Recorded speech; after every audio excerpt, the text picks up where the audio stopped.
Oh, what is it, skis, everybody? Welcome back to another episode of the GXHockeyCast. We're on episode 149, The Barber, Ivan Barbashev of My Little Hockey Show, where once a week I go through all the major news and what's happening around the NHL, semi-focused in on the Leafs and Flames. Those are my two favorite teams, but I'll be discussing all 32 teams on this podcast. Leaf Nation, here we go again. Oh boy, it has begun, eh? Oh, the collapse, the panic, it's all starting to set in, huh? Well, it's okay. It's okay. Okay, so let's just break it down. Yeah, Game 5, that was possibly the shittiest game the Leafs had played all year. Definitely probably the worst performance I witnessed with my eyes this year. That was pathetic. Absolutely pathetic performance there in Game 5. You can tell pretty much right out of the gate how nervous they were. They were not hiding how nervous this team was to close out this game. Sportsnet has been just burying the Leafs in stats like, oh, they're 1 in 400 million in closeout games. They got 0 goals out of their core 4 in all those closeout games, so on and so forth. Yeah. I'm very aware, very, very aware that the Leafs have a horrible record closing out games. It's very, very, very well known, and yeah, a lot of those losses came in Game 7s. A lot of the losses came in when they were up 3-1 in series, up to 3-2 in series, and here we are again, Toronto Maple Leafs going up 3-0 in a series against the Ottawa Senators, the first time they have not gotten off to a better start to a playoff series in the Matthews era, and here we are again, slowly watching them fucking throw it all away again. Am I panicked? A little bit, but I don't think I'm definitely like on the panic level of some other people. Like it's over, it's Game 7, it's over. I still believe that the Leafs will win tonight, Game 6 on the road in Ottawa. I believe it'll close out tonight. That was my prediction. Leafs in 6. So that means the Leafs were due to lose 2 games, and that's the big conversation. Like, oh, they were gonna lose 2 games. It's not the fact that the Leafs lost games; it was how they lost the game. So they got destroyed in Game 5. They did not show up.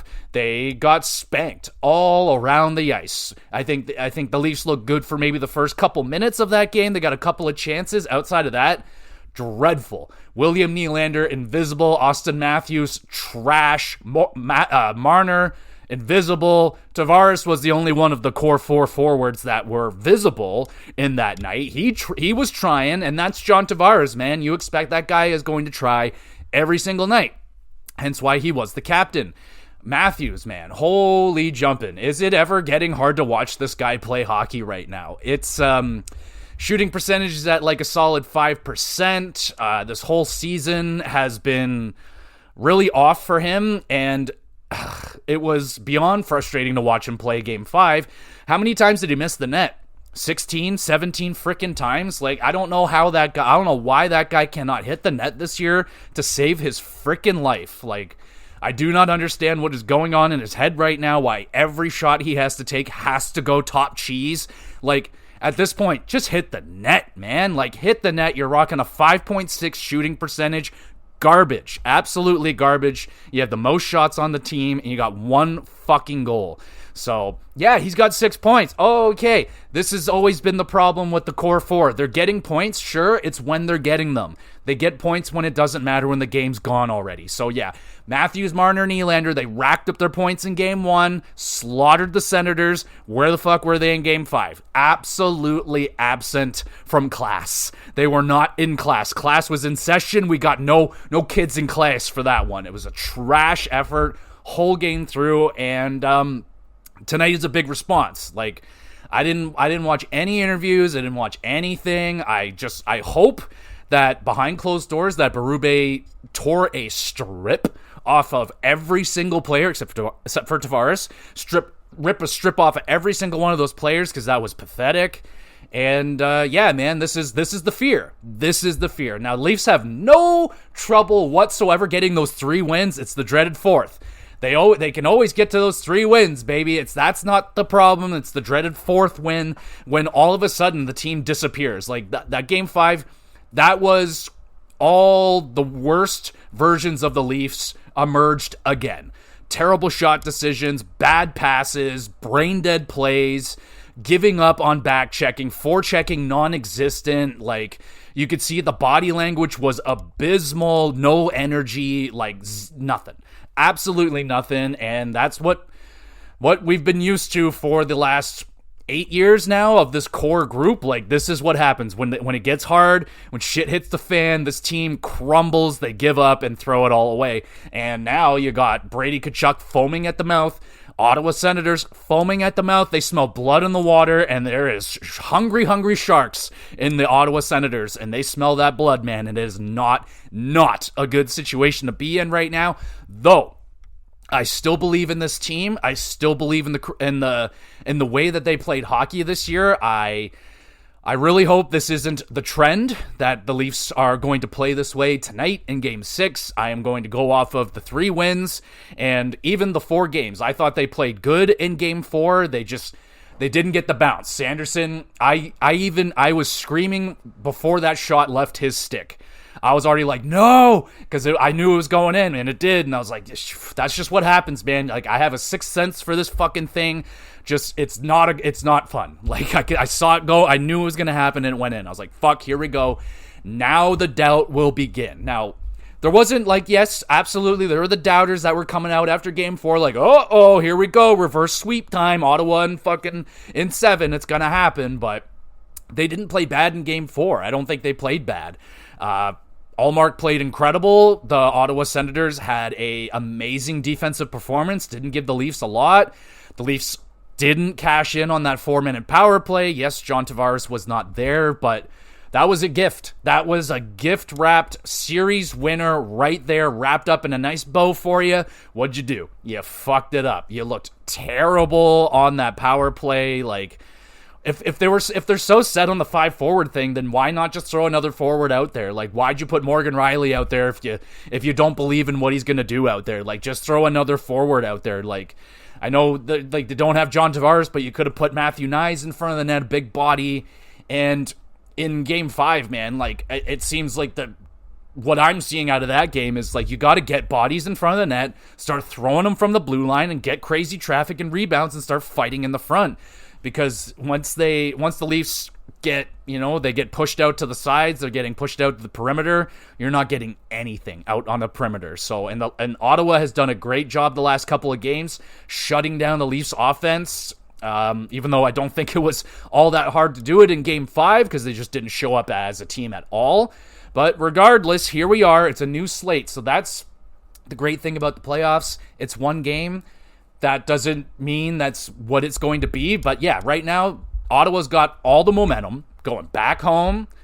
Big win, shutout win. You can't, there's not much more of a perfect performance you can ask for out of the Senators. So yeah, they got their tires pumped up pretty fucking good right now. They've been able to solve Stolarz the last couple of games, getting pucks behind him now. His save percentage is below 900, which is shocking because it was like a mid 930s or something like that after the first 2-3 games. He was sensational. So they're throwing that away.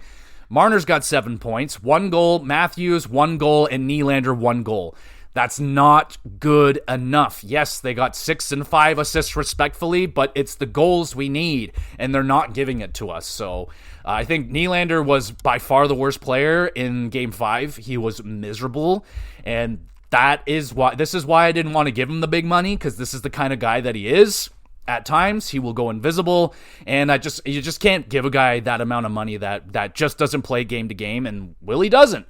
So there that is. I mean, you got more goals out of Morgan Riley. You got more goals out of Ekman Larson. Simone Benoit has as many goals as Matthews, Marner, and Nylander does. Like, it's pathetic.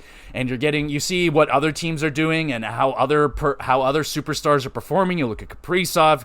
You look at what Matt Boldy, who wasn't even a superstar. But the Leafs, time and time again, their stars are always outperformed by every other star in the game. It's just not good enough. Yeah, 7 points in 5 games. That's great, but not good enough. It's still not good enough, man. And that's what everyone's saying, because it isn't good enough. 1 goal isn't good enough. If they had 2 or 3 goals, and 7 points, that'd be a lot better. But they're not scoring any goals. They need the freaking goals. The only guy that's scoring them is John Tavares and Matthew Knies. They both have 3 goals. And depth scoring, forget about it. There's so many zeros on this team, man. Scott Lawton.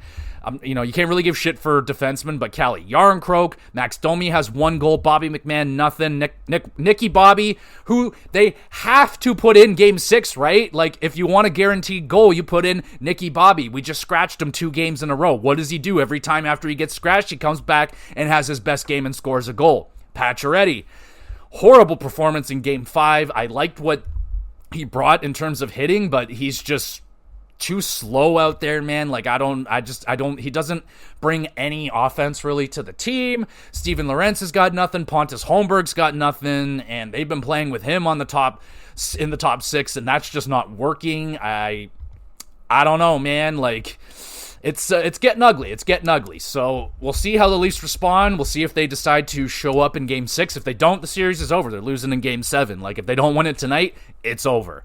It is over, because the Leafs never win in Game 7, and it's not going to change. Like, the pressure at home in a Game 7, they're going to buckle. Absolutely going to buckle. History has shown time and time and time again that if they go to a 7, it's going to be Ottawa that walks away with it. And then after that, well, we'll have that conversation. If the Leafs blow this, then you blow the whole fucking team up. And at least for me, I know they won't do it, but you would need to. Like, Matthews, Marner, Nylander, they're all gone. Matthews gone. Marner, he's already gone. Like, you could already feel he's gone. So even if they win this series, he's gone. Nylander, he'll probably end up just staying the whole time because it'll be easier for him. So he'll just be here being like the next era's Phil Kessel, where he's like, yeah, really good winger, but there won't be anything else here for him. And yeah, it's going to be ugly if they lose this series, man. So the pressure's on. The pot is boiling. And the Leafs got to fucking show up and win this game, man. Like, that Game 5 was such a bad performance, man. Like, hopefully they got it out. You get that crap out of your fucking system now, and you better play the best game of your season tonight in Game 6, man. Like, it's all on the line for you here. No excuses. Absolutely no excuses. Like, now the Ottawa Senators team is starting to come to life a little bit. You see the confidence in Brady Tkachuk. Allmark with the big performance. He's played great his last 2 games. So, like, yeah, I'm definitely nervous. I'm feeling the nerves right now. I'm still confident that they're going to get it done. The Leafs, even though it does not sound like it, I'm already ready for them to blow it. Like, I'm mentally prepared for this. I've been ready. I'm ready, man. I'm ready for them to blow it in 7. I won't be shocked. I'll be pissed, obviously, but I'm not going to be shocked. I'm not going to let it fucking ruin my life. It is just sports. It's just a game after all, folks. So it's okay. If the Leafs blow it, they blow it. Like, at least it goes with the pattern. I mean, like, what else did you expect? If you really don't get shocked if they blow it this time, then what the hell are you doing? Like, are you really a Leaf fan if you don't get shocked by this? But we'll see, man. We'll see. Like, it's stressful. It's a little bit stressful, yeah. So they better play better. That was a very, very bad performance. And what do you guys think? Do you think the Leafs are going to blow this one, or are they going to finally get it done? Just put the series away in 6. Let's end this. Let's do it in the amount of games that I predicted. And let's not do 7, because I know everybody wants Game 7. It's going to be bad. Let's not go there. Where we will go, though, is let's go to Montreal and the Washington Capitals series, which is over now. That is the first series, Dunyan Rings. We got the Capitals winning the series in 5 games, and I think I'm giving this series the game of the first round so far in Game 3. That was an fucking sane game. That was the first game in Montreal. The crowd was amazing, absolutely sensational. What a atmosphere that was. They were absolutely amazing, and the Habs came to play that game, man. Anderson, he's emerged. Like, holy crap, Josh Anderson has emerged from his little cocoon that he's been dormant in for years, and he emerged in the playoffs. He was playing great. Brendan Gallagher turned back the clock. He was playing great. Who else was playing really good? Suzuki, Caulfield, they were very prominent out there for good and bad. I mean, Caulfield was getting hammered by the Capitals in this series. I thought Slafkovsky looked pretty good at times. Hudson was looking pretty good. Oh, that game ruled. And there was 2 goalie injuries. Like, holy crap. Montembeault goes down. That one sucked, man. Like, nothing really seemed to have happened other than, like, he tweaked something in his hamstring. I've heard other things that's not even his hamstring. Regardless, Dobish goes into the net, and me watching it, I wasn't even that nervous. I thought Dobish maybe arguably might be the better goalie of the two. Montembeault definitely the more established goaltender, but Dobish, like, honestly helped the like, if they didn't have Dobish this year and the hot streak that he went on there when he won a whole bunch of games, he was playing amazing, Habs wouldn't be in the playoffs. So Dobish going in, I wasn't really worried about that one. I was like, he could maybe even steal a game. Like, who knows? He has shown that capability in a very small amount of time that he's able to do that. I thought he did okay. But then the Tristan Thompson thing, I do not know how that guy came back. He didn't come back that game, but that was a brutal collision, man. And the way that his leg went backwards, I have bent my leg like that before, and I tore my meniscus in my knee, and it hurts. And I thought for sure, like, that looked way worse than what I did to myself. And I was like, holy crap, man, that is going to be a messed up knee. And boom, he's back in the net. He did just fine. And so did the Washington Capitals, man. They had themselves a real nice series. Now, I will toss out there the absolutely batshit bench brawl between Anderson and Tom Wilson. Like, oh my, Tom Wilson has been a menace out there. I can't tell you how many times I've seen the clip of him crying on the bench, making fun of, I think he was making fun of Slavkovsky. 10 out of 10. 10 out of 10. That was so funny. Just, I love that shit. I absolutely love that. But that was insane what went down between Anderson and Wilson.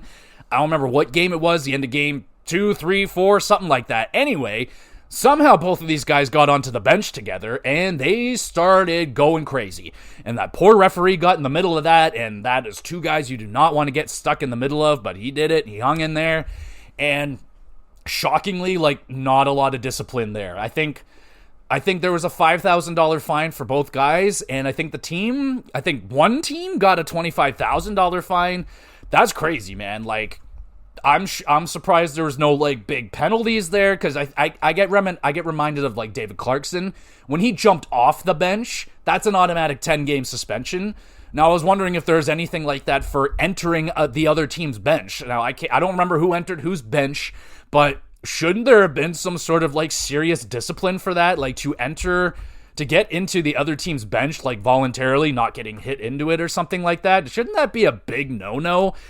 Regardless, it seems like big trouble was avoided right there. $5,000 slap on the wrist fine, $25,000 fine for a multi-billion-dollar organization. Not a big deal, but I was shocked when I was like, holy fuck, this is getting crazy. Like, that could have been really bad. I was shocked that suspensions weren't handed out.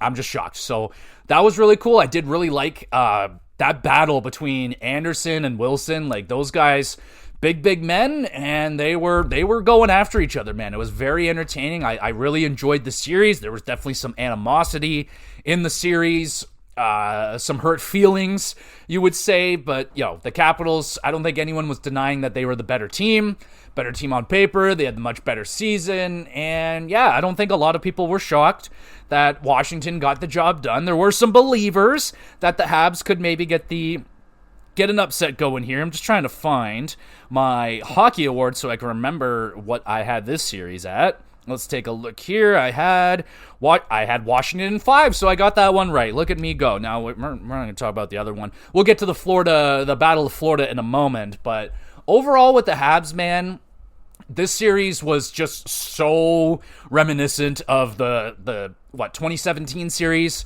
with the Washington Capitals and the Toronto Maple Leafs. This young upstart team in the Toronto Maple Leafs, all these young guys, young rookies, Matthews, Marner, Nylander, and the team on the rise, a new coach and all this shit, and the future is so bright for this team. And they got beat by the Washington Capitals in 5 games, but they put on a good effort, man. They really did.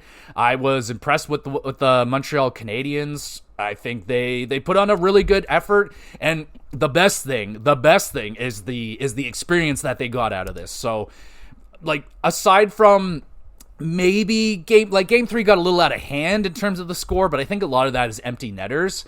I think game 4 was a little bit of a rout as well. But anyway, regardless, I thought the Canadians, they hung in there for an overtime game in game 1. They got the big win in, where'd they win a game? Yeah, game 3 they won 6-3. That was a big game. That was the best game of the series. Super fun. But they're getting experience. Now they got a taste of the playoffs. Even though Suzuki and Caulfield have gotten a taste of it before, now you got Lane Hudson in there. You got Demidov was in there, even though he didn't really do a whole hell of a lot. Regardless, it's a lot of really good experience for a very, very, very young team. They were the youngest team in the playoffs, I do believe. Possibly the youngest team in the NHL right now. So that's great. And if you're a Habs fan, I don't really know what their expectations were outside of maybe getting an upset on the Washington Capitals, but I think they're just happy that they're here now. It seems like the rebuild is over. You've accomplished that big hurdle now. You've made it into the playoffs. Now your next hurdle is to stay there. You don't want to go ahead and miss again next season. You want to stay. You want to be a premier playoff team, and you want to build on what you did this year. Now, where do the Habs go from here? We can look into that more in depth as the off season goes on, and we can look at maybe some holes and things that the Habs will want to look on. I think obviously right now they just need a little bit more experience. They could use a deeper blue line. Their goaltending still might be a bit of a question mark. I don't know if I would fully believe in Montembeault as the 1A and Dobish as a 1B option. Is there something better? Does that young tandem get better? I mean, it could absolutely. Is Dobish is his ceiling higher than Montembeault? I wonder. So I think they can definitely, like every team, they can improve on defense, they can improve in offense, they can improve on goaltending, but just where do they want to focus it? And obviously we'll look at their salary cap and everything, but that's not for today. But if I was a Canadiens fan, man, I'd be pretty pleased with how the season went overall, considering they were dead in the water at least 2 or 3 times throughout the regular season where it's they're dead and back to life again. Lane Hudson, unbelievable rookie season. Now they have Demidov, so you got a taste of that. And you got to imagine that ceiling is very, very high. We're talking comparisons of Kucherov and Kaprizov. So yeah, man, the future's looking very, very bright for the Montreal Canadiens. I thought they hung in there well. They didn't get absolutely slaughtered, but it wasn't really a close series. So Capitals win it in 4. Very strong performance from them. Let's take a look at their statistics and take a look at who's been performing the best for the Washington Capitals. Here we go.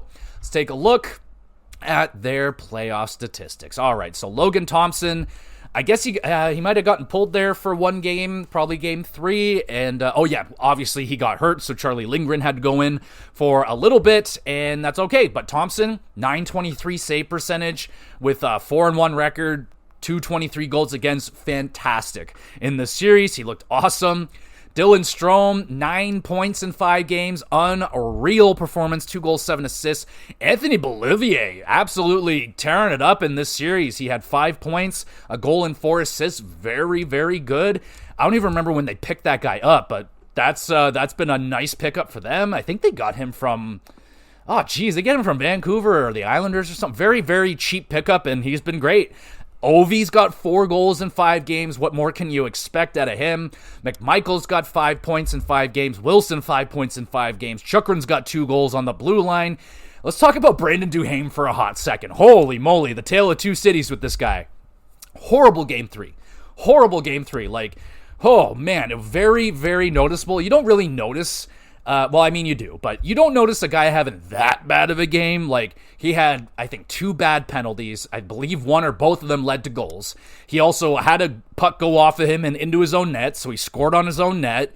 And he was wearing it on his shoulders, man. His body language was terrible. He looked dejected on the ice, man. And then he comes back, game 4, 2 goals, fuck yeah, man. That's a player right there. You have the worst game of possibly one of the worst games of your whole NHL career, and then you come back with one of your best. So that's a fucking player right there. Got to give him his props. Andrew Mangiapane had a big goal in that series as well. Dubois a little quiet, only the 2 assists, but Yeah, man, looking pretty good. And they also got Alexei Protas back in the series. He only got into the one game, but he looks like he's back, and that's a problem for whoever has to face the Washington Capitals in round 2.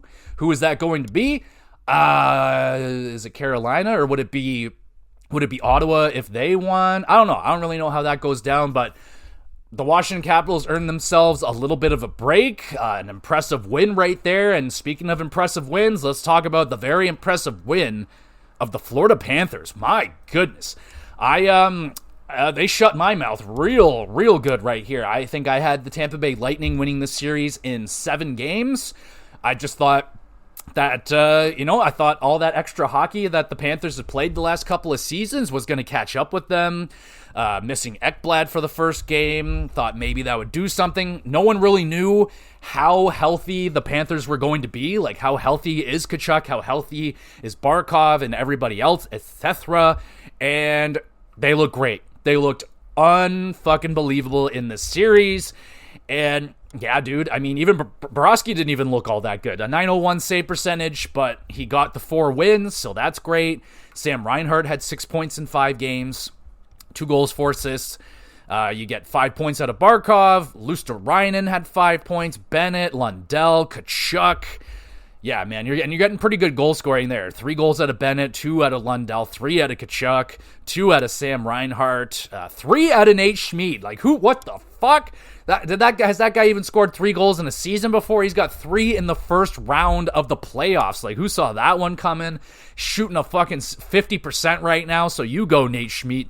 So, yeah, man, and Carter Verhaeghe was a little bit quiet throughout that series. He started to turn it on late, and he's a pretty streaky player. Kind of looks like he's starting to streak towards a hot spree, and that's bad news for the second round opponent, which could be the Toronto Maple Leafs, which scares the fucking shit out of me. Like, it doesn't even matter if the Leafs beat Ottawa. They're not beating Florida. No fucking way. Not the way that they're playing right now. We'll see. All right, so they're getting good efforts out of guys you're not expecting, like Nate Schmid. Luster-Reinen and Lundell, they're worthwhile players, but for them to be point per game, I don't think that was necessarily, expected. Marchand's got 4 assists. Like, yeah, man, they're getting points. They're getting points. Is there anyone here that should have points that doesn't? I mean, Samoskevich, he's only got the 1 assist, but he only played in 3 games. One assist out of Evan Rodriguez. You might want a little bit more out of him. But then this series was also rather chippy, so we get the Ekblad suspension for the fucking UFC elbow strike that he threw at, I don't care who he threw at. Barkov, maybe? No, that's his own player. Anyway, was it Gensel? Braden Point? Someone got hit in the face, but that was just ridiculous, man. That was just a terrible, terrible play. Brain dead move from Ekblad, and yeah, he gets suspended for 2 games. I'm fine with that one. I was shocked that he didn't get no call on the play on the ice. That was abysmal. And I guess we'll just take a sidebar here and just, the usual. The refereeing has been terrible this playoffs. It's rather too late or not late. Like, The diving has been a problem. There's been a lot of diving going on in the series. Like, the Leafs have been diving a lot. The Sens started to dive. Everyone's diving right now, and the Leafs and the referees are falling for it, like, bad. And then they'll call a bad penalty after just to make up for their bad call. So you're just making 2 bad calls to fit. Like, you're just dumb. Just dumb. So the refereeing's been bad. Not really surprised. That's kind of how it's always been. I have found it to be, like, way softer than normal, though, especially for playoffs. Like, there's been some seriously soft calls and then some egregious missed calls. So, I mean, really nothing new here. What did we expect? It's the NHL. They don't know how to call their own game, but they at least got a suspension on the board. That's something. They got that. So I think they got that one right with Ekblad getting suspended, but doesn't really matter. Like, they didn't have him for much in this series, and he didn't really play all that good. He was a -3. So, yeah, I don't think they're going to miss him all that bad. Like, Seth Jones stepped in. He's been playing well. Dmitry Kulikov's got a couple of points. Like, yeah, and then, of course, Schmid's got fucking 100 goals right now. He's been unfreaking believable. He's got more goals than Austin Matthews, Marner, and Nylander combined. He's got the same amount of goals. How sad is that? And speaking of sad, the Tampa Bay Lightning pretty sad performance, I must say, right here. I mean, Jake Gensel was awesome. 3 goals, 3 assists. He was a -3, though, so, like, was he that good? I know he was running his mouth the whole series. Every freaking time I saw that guy in the ice, just motor mouth and just going crazy out there. Vasilevsky got lit up like a Christmas tree. Kind of becoming a trend a little bit where Vasilevsky just isn't all that good in the playoffs. He had a great regular season where it looked like, oh, he's back, baby. Like, good luck. And Florida had no problem. .872 save percentage, 3.28 goals against. Yeah, and a 1-4 record. So Vasilevsky didn't do anything much to help the Tampa Bay Lightning win their games, but neither did their special teams. Special teams dried right up for the Tampa Bay Lightning, and they rely very heavily, especially on that power play. Kucherov in the power play, that's like bread and butter, and Florida shut it down. Did not give Tampa much at all. Tight checking series. I think I was watching I think it was game 4 that put me to sleep. Like, very, very quickly and very early in my night. Usually, like, during that time, I go to bed at, like, 5 in the morning. I work nights. And I fell asleep at, like, 11:30 with a coffee. I was drinking a coffee, and that game put me to sleep because that first period was so fucking boring. So little happened. So tight checking. Like, I don't even think there was a scoring chance, let alone a decent shot attempt. And that was awful. And, of course, as every week, Sportsnet, the website, whatever, does just a terrible job at justifying how much money they demand on a monthly basis. They can't even put up the game in 30 for me to watch today. They got all the other games up, except for the one game that I wanted to watch. And they're like, nah, we're not going to put that one game up. Nah. It's like, geez, what a horrendous website they got over there. Anyway, so obviously not the performance I was expecting out of the Tampa Bay Lightning. I was expecting a hell of a series, and it kind of looked easy for Florida. They kind of walked right through the Tampa Bay Lightning, who I thought on paper looked like the stronger team, and just no, like not good enough. So Kucherov, 4 assists. You definitely would want more. Whoever this Goncalves guy is, he played well. I don't even know who that is. He had 3 points in 5 games. Victor Hedman, 3 assists, no goals. Ryan McDonough, 3 assists, no goals. Nick Paul had 2 goals. Braden Point had 2 goals. Yanni Gourde had 1 point. You got nothing out of Brandon Hagel because he was suspended. And yeah, man, that suspension definitely hurt them. It just wasn't a good series for Tampa, man. They really just didn't get it going at all in this series. I don't really don't know what to say about it. I didn't get to watch a whole lot of the series, but Panthers got it done, man. And it was a weird series. Like, I was not expecting the Panthers to take both the games on the road, and they kind of destroyed Tampa 6-2 in game 1, 2-0. Like, to get shut out at home, that's not good. Ask the Leafs about that one. Then you get destroyed. Well, then you destroy the Panthers in your first game at home, but then the Panthers come right back, and they really didn't have any problem scoring in this series aside from game 3. Like, game 2, they only needed 2 goals because the Lightning couldn't score anything, so they just parked the bus. But 2 times they scored, 3 times they scored more than 5 or more goals. So yeah, Vasilevsky not his best, and that can probably be a part of the conversation. Is, did they overplay Vasilevsky too much? Do they really need to maybe look into a proper backup goaltender? But that's kind of Vasilevsky's game, man. Like, he likes to play a lot of regular season games. He likes to get in the net a lot and play a lot, and he makes a lot. So you want to play him a lot, but if you play him a lot, he may not play good in the playoffs, and that's kind of what we're seeing here. Now, is that just a case of the Florida Panthers know how to deal with the Tampa Bay Lightning? They know how to score on Vasilevsky, or are the Panthers playing possum a little bit? I think the Panthers are playing a little bit of possum here, folks. I think they lost. I'm not saying they lost those games on purpose, but they lost a bunch of games, looked a lot weaker and injured than they were coming into the playoffs, and then they just went off, man, and they look just like the Florida Panthers that won the Cup last year. They look great, and they look like a team I want nothing to do with in round 2. So, yeah, maybe we just avoid this and just have the chaotic loss to the Senators and get it over with here instead of getting swept by the Panthers in round 2. Anyway, congratulations to the Florida Panthers. They are off to the second round, awaiting the Leafs, awaiting someone. They're waiting, so that's good for them. Congratulations to Florida and Tampa Bay Lightning fans. How do we feel after that one? Was that was pretty ugly, man. I was really expecting Tampa to come out with the win on this one. So what do they do now? They go back to the drawing board because I thought they did some really smart shit. Moving off of Stamkos, bringing in Gensel. I thought that was a great idea. Bringing back McDonough, it was a good idea, but maybe sacrificing Sergachev wasn't the best idea.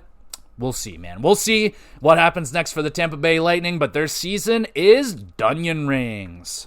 Ooh, and I should mention, it was really fun in the Florida-Tampa series, the game where they had both teams scored 2 goals in 11 seconds. That's pretty fucking cool, man. If I have to see John Cooper being fired up on the bench again. Man, they showed that replay 70 fucking times during that game. Look at this! Oh my god, a coach showing emotion on the bench. We've never seen that before, folks. Let's replay it again and again and again and again and again. It's oh my god, man.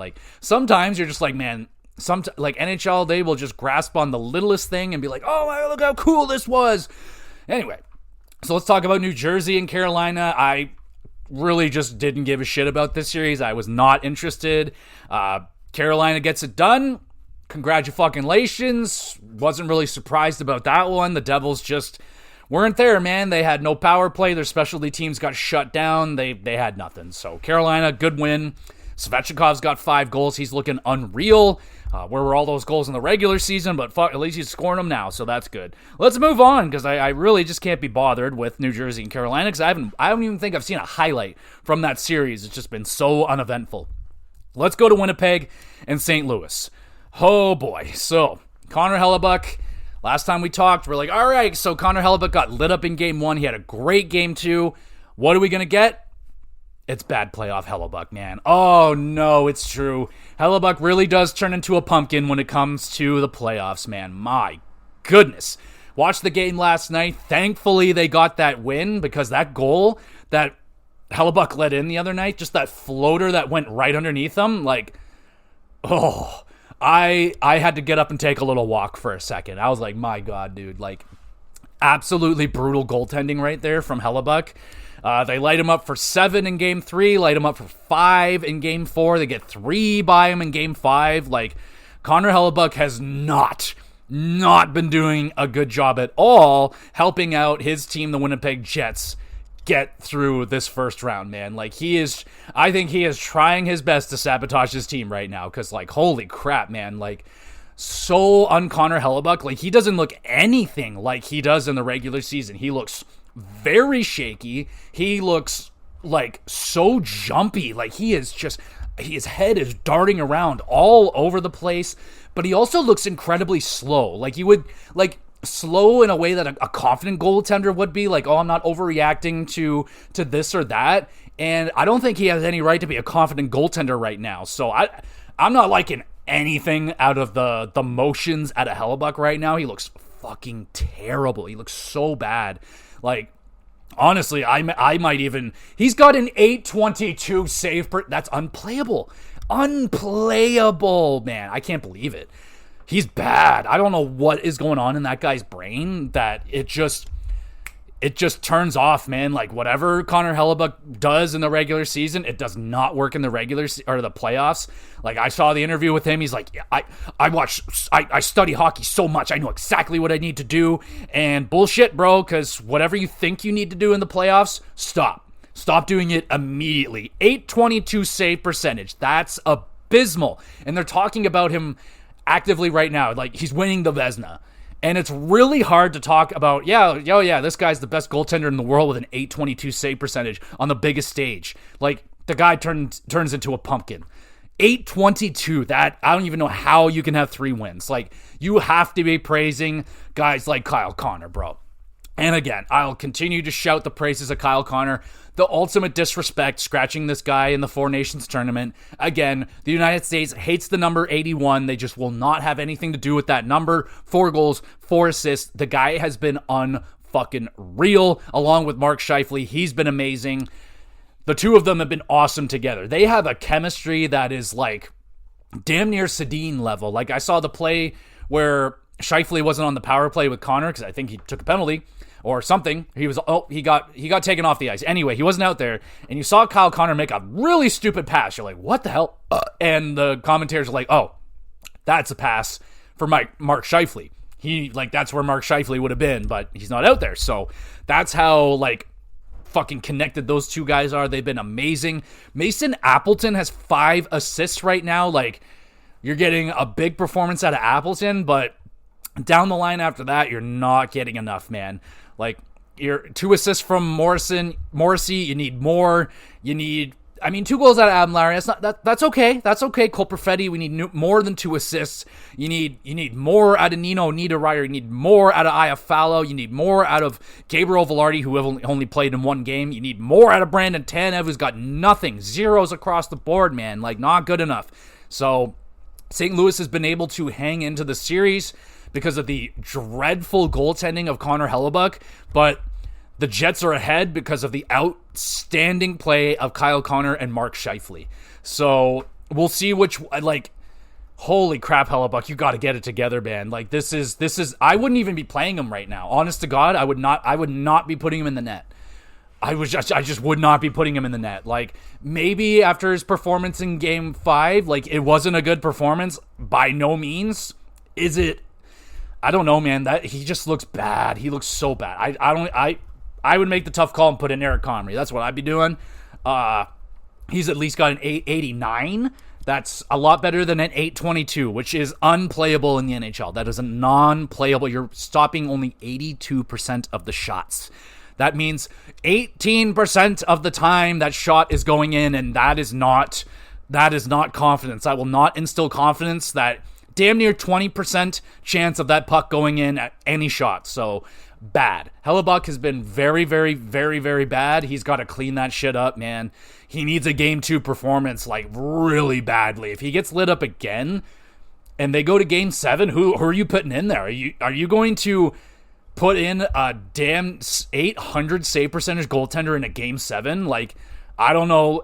You would get fired for doing that, man. Even if it's Hellebuyck, I could not see that man going in if they go to 7. We'll see.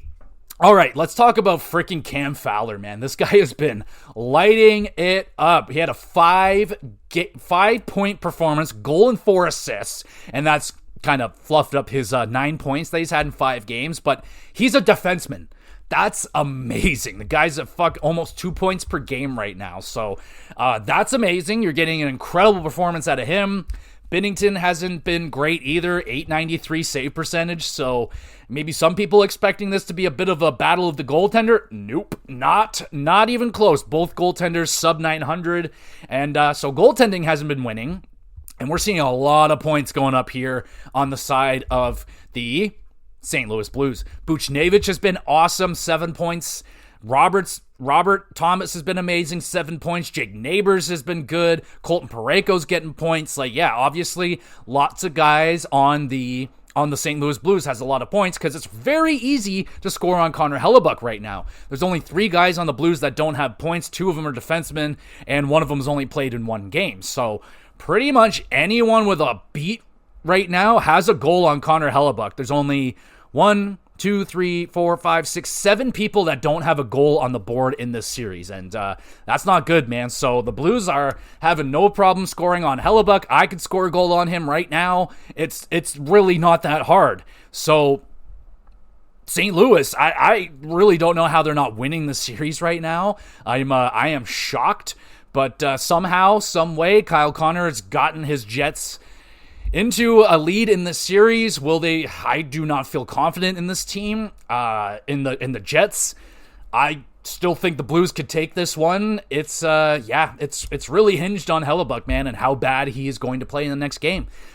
I'm expecting a bad performance, but how bad? Are we talking 890 bad? Or are we talking 750 bad? Are we going to get a 900 plus performance out of Hellebuyck in the rest of the series?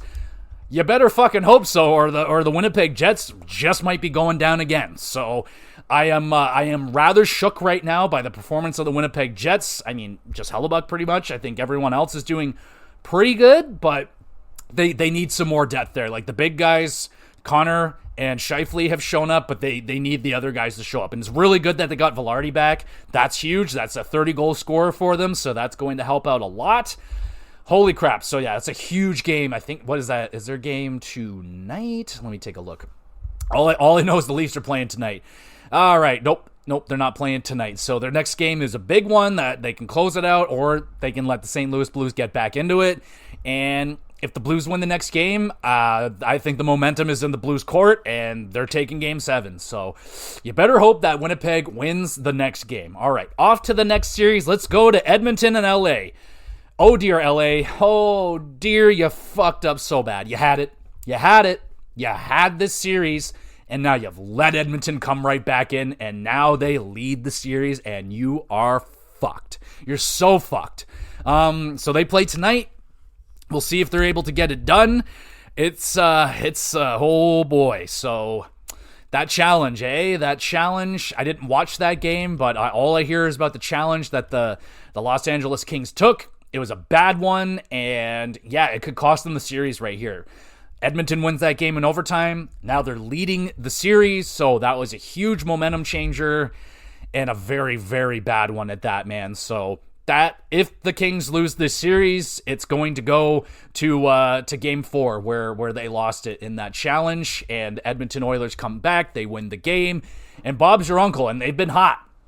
They've been hot the last 3 games here. They won 7-4. They get that crazy win 4-3 in overtime, and then they dusted them off 3-1 in Game 5. So Edmonton right now has a lot of momentum, and we'll see where it goes, man. It's a big game tonight for them. Darcy Kemper, he's starting to fall apart a little bit here. .899 save percentage. Can we talk about Andrei Kuzmenko right now? Holy crap, another amazing pickup. Just a snipe of a pickup at the trade deadline. They got him for like maybe a 3rd round pick or a 5th round or something like that, or they got a 5th to get this guy. He's got 6 points in 5 games, 3 goals, 3 assists. Amazing pickup. He is a -3 though, so like, but he's got 4 power play points. The Los Angeles power play has been ridiculous. Kempe's got 6 power play points and 10 points to go with that. Kopitar's got 8 points, the ageless wonder. Philip Deneau's got 7 points. Like, what the fuck? He might have more points than he had all friggin' regular season right here. He had 8 goals, 35 assists in the regular season. Holy jumping. He's already had 2 goals right here. That's Deneau, man. That's what he does. He likes to show up in the playoffs. Us Leaf fans know about that. Kevin Fiala's been good, point per game. Like, yeah, man, they're getting some pretty good performances here. Who would be better? Who could be better? Alex Leffer. That's a different one. Okay, never mind. Looks pretty decent. Brant Clark. That one's interesting, man. I don't know what they're doing with Brant Clark. Like, he's not playing any minutes anymore. He's down to like 12 minutes a game. I don't know if they believe in that kid anymore. Maybe he gets traded in the offseason. We'll see, but LA's scoring a lot, but it's starting to shrivel up now, and it looks like the ball is in Edmonton's court, and it looks like LA is going to lose for a 4th time in a row to the Edmonton Oilers. So it's a huge game for them tonight, but not looking good for Los Angeles right here. All right, let me go take a look at Edmonton. I want to look at the points, see how many freaking points Connor McDavid and the boys have right now. Because I know I know McDavid had that insane game that he had. I think he had a game that was 1 goal, 4 assists. McDavid and Draisaitl have 10 points. Right around where you expect these guys to be in the playoffs, 2 points per game. That's just a standard with these guys. Why can't we hold Matthews, Marner, and Nylander to that standard? They get paid that much. All right. Well, Bouchard, he is making it such a hard comp. This guy's leading the team in goals with 4. Like, absolutely insane. The Bouch bomb has been unleashed in this playoff series. He's been going off. Defensively, an atrocity, but who cares? He's got 7 points and 4 goals. So, like, what the fuck? Podkolzin's got 3 points somehow. So, and Evander Kane's back in the series now. He's got 3 points in 4 games. Like, Corey Perry's got 3 points in 5 games. The guy just doesn't stop. Yeah, man. So you're getting the big performances out of the big guys. It looks like Calvin Pickard is now the goaltender. Stuart Skinner, unplayable, .810 save percentage. Like, launch that guy into the sun. He's done. you're done. You're not an NHL goaltender any longer. You will not be playing in the NHL no more. That's it. You're done. If you just lost your job to Calvin Pickard, you're done. You're fucking done. And that's it. We probably won't see Stuart Skinner for the rest of the playoffs. He's toast. So, yeah, man, the Edmonton Oilers are doing what they do. All the scoring is coming from McDavid and Draisaitl and Evan Bouchard, but how can you stop them? That power play is so deadly. It's so hard to stop. Like, it's pick your poison. McDavid, Draisaitl, or Bouchard. Like, they're going to make you pay one way or the other. So it's really hard for them to stop. Doesn't look like LA has the answer for them this year either. So I think LA's done, man, which really sucks because I thought this was going to be the year. And I think I say that every single year. Not that it's going to be the year that they win the cup, just the year that they get past the Oilers. And doesn't look like it's going to happen again. So that's interesting. All right, let's go off to the next playoff series. Actually, scratch that noise. Let's talk about some other stuff that's not playoff related. Let's talk about the Utah Hockey Club, who may have fucked up and accidentally released what they're supposed to be called. Apparently, Utah is going with the name Mammoth. That's not confirmed yet, but apparently they leaked it like on YouTube or something, and there's a logo that went out. Now, there's a few logos that I'm seeing here online. The one that the Steve Dangle podcast reacted to was the one that looks like it's also a mountain. Like, the top is a mountain, and it's also a mammoth, which is fucking awesome. That is a sick logo. Very, very cool. There's one where it's way more of like a muscular elephant with arms, and he's holding a hockey stick with big tusks. Not as big on that one. I think, like, honestly, I really like the one that has the mountain in it as well. I really like those logos that also have like other things built into the logo as well. You think of the Whalers, where it's like the whale tail is all a part of the logo, but also making the W, like genius shit like that. So I hope it's true. I hope that is what the logo is. I think it's a very cool logo. I like the color scheme. It looks, it's not far off from what they're doing now with the blue and the black. And yeah, so it could be the Utah Mammoth, which is, I'm fine with that. Like, it falls into one of the rare teams that don't end with an S, so they can be like the sixth team or something like that to have that going on. That's fine. I am still fond of the Utah Hockey Club as the name, UHC. I think that's cool. And nope, doesn't look like they're going to do that. They're going to keep that as like a European thing, but oh well, all right, so that's fine with me. What do you think about the Mammoth? Did you want what were the other ones that they suggested? I don't even remember anymore. Yeti was a good one, but we know that they had like a legal situation where they couldn't get the rights to that name because of the cup or whatever the heck, but still pretty cool. And let's talk about things that aren't so cool. Lots of firings going on right now. 'Tis the season. All right, let's start with the Pittsburgh Penguins finally parting ways with longtime head coach, what is his name? Steve Sullivan? Sullivan. Anyway, it's Sullivan. He is no longer with the Pittsburgh Penguins, and lots of speculation of where he is going to go. And it seems like the front runner for Sullivan will be the New York Rangers. It seems like that's where Elliot Friedman, he's like, it's happening. That's where he's going. No, if they don't get him, they're stupid, blah, blah, blah. So it sounds like Sullivan's going to go there, but there's going to be a lot of teams that would love to have his services, man. There's a lot of teams without coaches right now, and Sullivan might be one of the best ones out there available, but I imagine a team, so it seems like it's Boston or New York that are going to take a run at him, but with history showing, the Bruins don't tend to throw as much money at coaches, and if you're Sullivan, I would definitely be picking the Rangers over the Boston Bruins in terms of team makeup. You look at the Rangers, like they're a team that won the President's Trophy 2 years ago.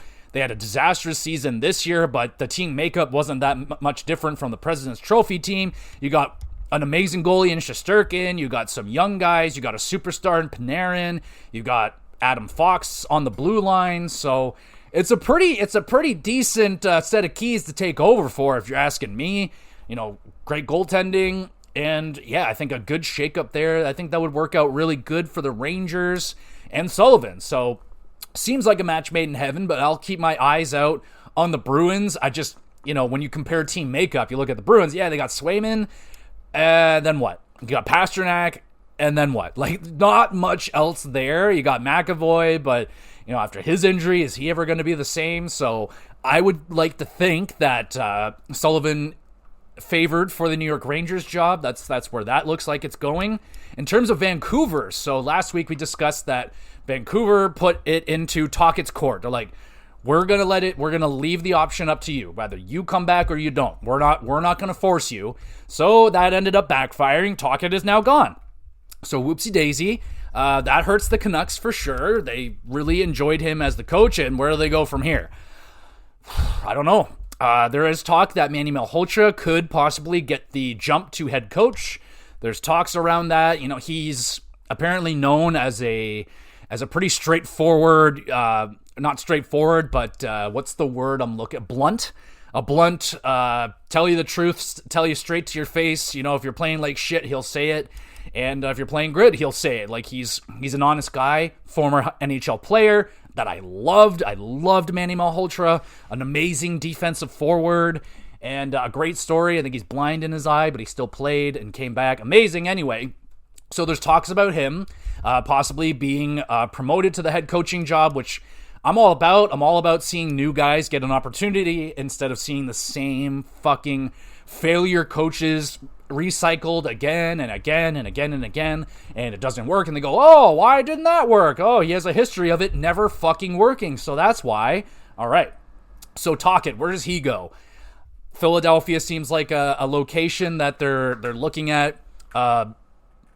What's his name? Elliot Friedman doesn't believe that the Rangers would be going after him, so there's that. He could go to Boston. He can go anywhere, man. He's a good coach. You know, he's still fairly new on the job. I don't know where he's going to go. I don't fucking know. But anyway, he's not coming back to Vancouver, I can tell you that. And here's another interesting one.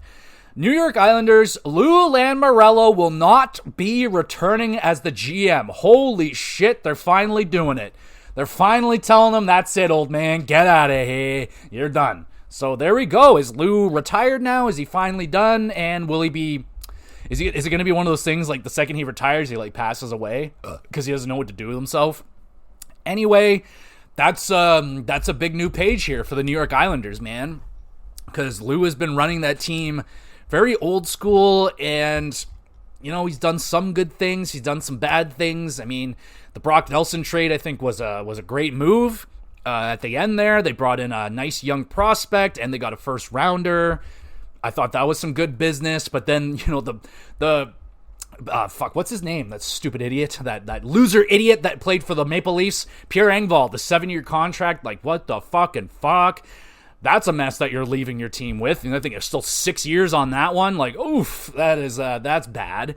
They brought in Patrick Roy. I think that's a good idea, but yeah, I think this is an exciting time here for the New York Islanders, who's kind of been stuck in mediocrity for a while here and kind of directionless. We don't really know, like, they're old. I think they're kind of gearing up for a bit of a rebuilding situation here. You know, you got the Anders Lee, you got the Brock Nelsons, you got Pageau's. Like, it's a fairly old team, and not really, not a lot of young stuff coming up. Like, I can't even remember. Like, Noah Dobson would be the last like young prospect that has like really emerged on their lineup. But there's so many of them that didn't. Like, remember Josh Ho-Sang and oh man, who was that? Like Holmstrom, I think his name was, a guy on there that I was rooting for forever, and he just didn't make it. There's a lot of guys. Oh man, I mean, Barzal kind of seems like he's never kind of hit that ceiling that he was always meant to hit in the Island, but maybe he will now if Lou's not. Anyway, it doesn't matter, but Lou is gone, and he doesn't look like he is coming back. But watch, another team is going to hire him, and it's going to be weird. All right, so New York Rangers, they extended GM Chris Drury with a multi-year contract. So some people throwing question marks out there, like they haven't really liked the job that he's done, but he's okay, I guess. Like, you did bring in JT Miller, not a horrible trade. Got rid of Trouba. You know, he's done some things. I don't think he's a great GM, but I don't think he's really necessarily deserved to get fired just yet. But hasn't been great either. Has not been great. So yeah. All right, so I think that's everything in terms of outside the NHL stuff that I want to talk about. I know there has been some new news around the juniors team, that the sex allegations and stuff like that, and how there was a mistrial and all that. I'm not really going to get into it right now because it's still very, very fresh, and people were freaking out because they thought the whole case got thrown out. No. Case is still very much alive and ongoing. It was just a mistrial, so they're going to get a new jury, and everything's going to be okay. The case is still ongoing, but the only other new news that I can pull out of that is there's like a lot of NHL players on the witness list or something for like the players that are involved. There's a lot of like current NHL players that can be called upon to give a testimony, so on and so forth. So that can cause some issues, maybe like, oh fuck, this guy's got a game, but he also has to go fucking testify today, so maybe he's gonna miss a game or two. I don't know, but that's kind of a little slight update of what's going on there. It's not gonna happen we're not gonna get any verdicts or anything like that anytime soon. This shit takes a long time, but at least they're acknowledging it, just kind of telling you, like, it's still going on, don't worry, it didn't disappear, people are still going to get in trouble, heads are going to roll, but there you go, there's a little update on that. Alright, let's get back to the other series that I haven't talked about, which is Colorado and Dallas. So hey, Landeskog returned, and he got a goal, how fucking cool is that? But the big story is the fact that I think the number is like Dallas has led this series for 16 minutes, and they're leading the series. So people are like, oh, they don't deserve to be leading the series because they've only been in charge of the series for 16 of the many more than 16 minutes in this series. But hey, man, you just win the games that you win, man. Like, yeah, there's been a lot of overtime, and the Stars have just been able to come back and get those overtime wins. So they got the 2 overtime wins. They dusted the Avalanche in Game 5. That was a huge, huge win for them right there. 6-2 win. And all of a sudden, the momentum is back in Dallas's court. They can finish off the Avalanche in Game 6 tonight at 9:30. And we'll see if the Dallas Stars can get it done, man. They're looking really good. They're starting to get goals from other sources now. So Wyatt Johnson, I think he had a couple in that game. That's really good. They needed something out of him, considering they're still missing Jason Robertson and Heiskanen, arguably their best forward and defenseman. But you're getting good performances out of the Dallas Stars, man. Let's take a look at their stats, and let's take a little look-see here how they're doing.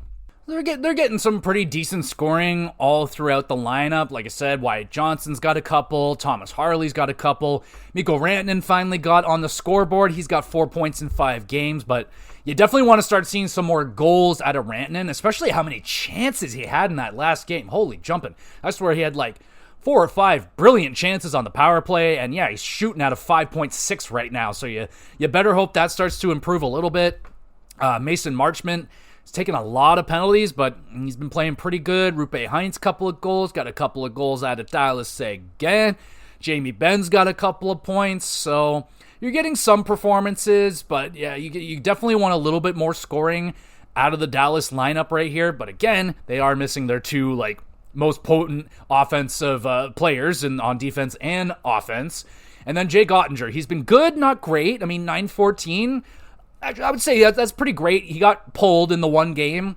Now, that wasn't necessarily because of his bad performance. It was more to just save him from the team's kind of bad performance. He was getting lit up. So, you know what, man, we're going to need you. So let's get Casey DeSmith in there, let him get lit up, and we'll save Ottinger for the next game. And it paid off because they came back with a big win. So there you go. Dallas Stars looking good. They can finish off this series.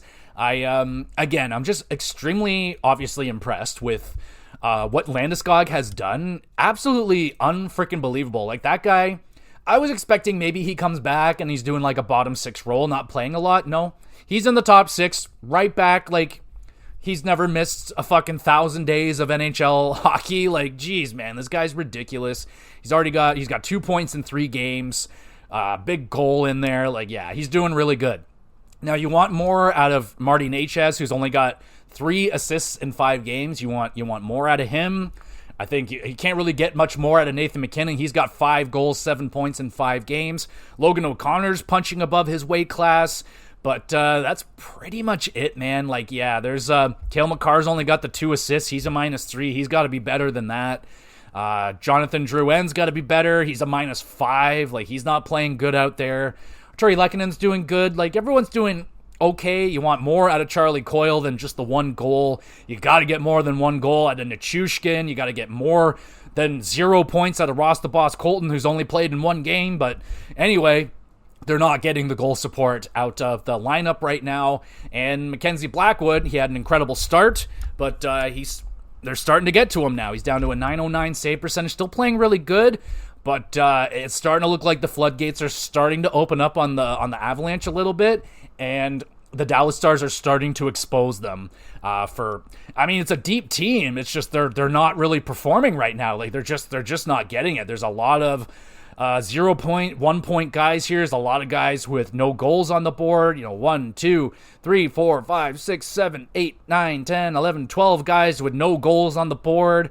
That's not good, man. McKinnon, and there's only two other guys with more than 1 goal on the team, and that's O'Connor and Lehkonen. Not necessarily the guys you would be expecting to score the goals on the team for the Colorado Avalanche, so they got to get that offense rolling a little bit better, but at the same time, you don't want to sacrifice that defense because Dallas is starting to get the goals going now too. So, yeah, not a good spot here for the Avalanche. It's it would be unfortunate if they don't win this one because they had that advantage of no Heiskanen, but man, Thomas Harley's stepping up, man. He stepped up really good. Izzy Heiskanen? No, but he's done a very, very good job, I think. So, interesting series. It's been really good.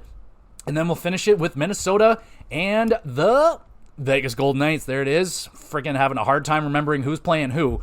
And this series also kind of taken a spin recently. Last time we were talking it looks like maybe Minnesota is going to take this one. Like, I definitely was of the, under respecting the Minnesota Wild coming in because I didn't realize how healthy they were.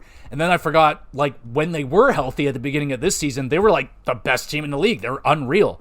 And that's essentially what Minnesota Wild team we got right now. They're pretty much fully healthy, and they're rolling, man. Kaprizov has been ridiculous, and so is Matt Boldy. They each have 5 goals apiece. That's insane. Absolutely amazing performances out of those two.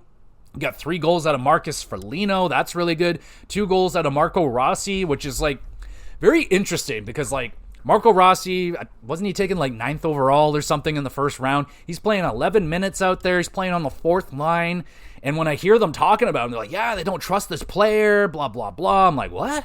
What is going on here? But he's doing good. He's got 2 goals in 5 games, man. That's fine.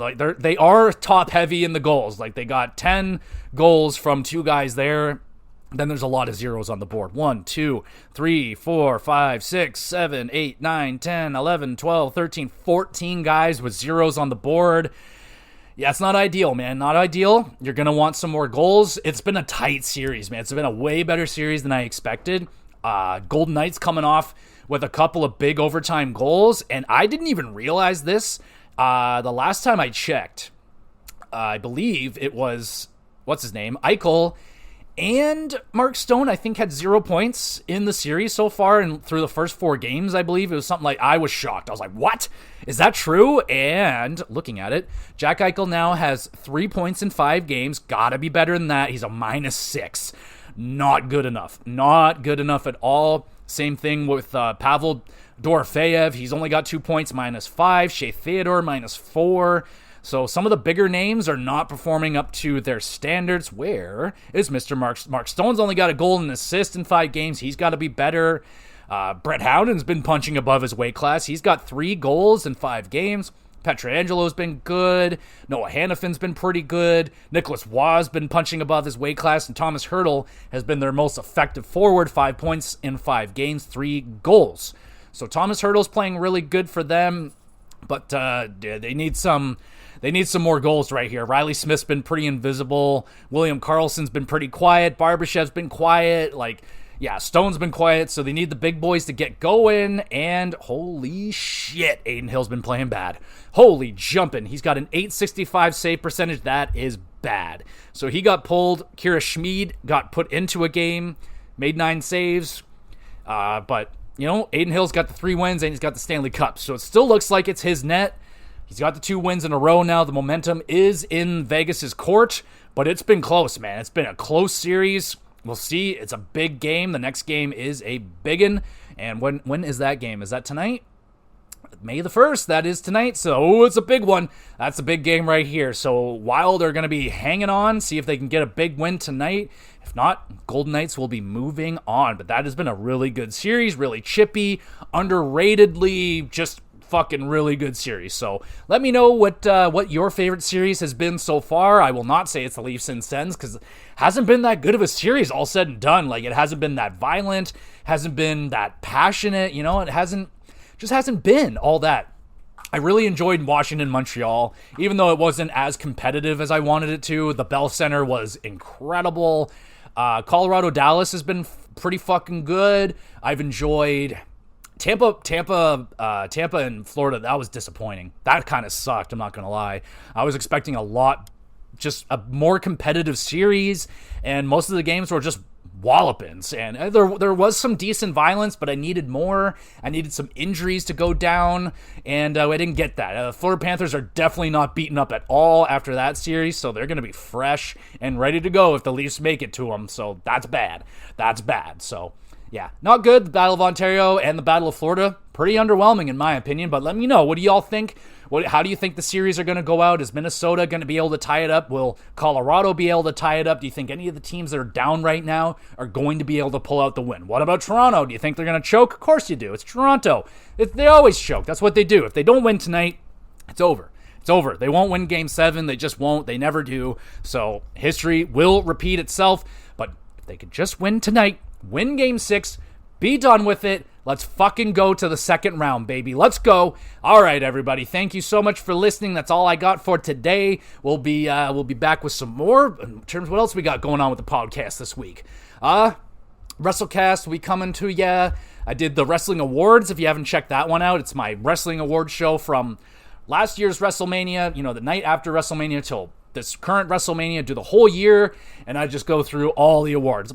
The best matches, best pay-per-views, best wrestler, female, male, tag teams, best finishers. There's so many fun awards in there. I had a blast going through it. One of my favorite episodes of the year, so make sure you please go check that one out for me. It was a lot of work. And this week in the GamerCast, I believe I am going to be talking about Game Pass. Game Pass has been crushing it.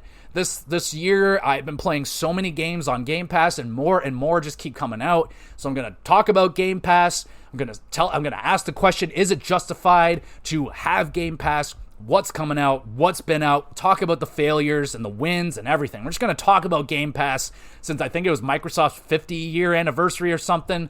I don't know. That's what I got. So that's what we're going to do with the GamerCast this week. HockeyCast, you're listening to it currently, so there's that. And yeah, the WrestleCast will be coming out as well. I don't think there's any pay-per-views this week, but if there is, there'll be an extra pay-per-view review for it, so there we go. I upload all these episodes to the YouTube channel, GamerGX Videos. Go over there, subscribe, please, and thank you. Drop a comment on any of the videos over there. Drop a question. You want a question answered on the pod, anything about wrestling, video games, or hockey would be preferred. Drop a comment on a YouTube episode. Spotify, you can drop a comment on the Spotify as well. And there's a Twitter page where I put up some announcements as best as I can. And yeah, so there we go, everybody. You the best. You want to be even more the best, though. Make sure you're sharing, review the podcast wherever you're listening to it. Nice, honest review. And share it around with a couple of your friends, maybe an enemy or two. Why not? And there it is. Thank you one more time. We'll be back again with some more GX Bloodgate. Please, Toronto, win tonight. Please. Please.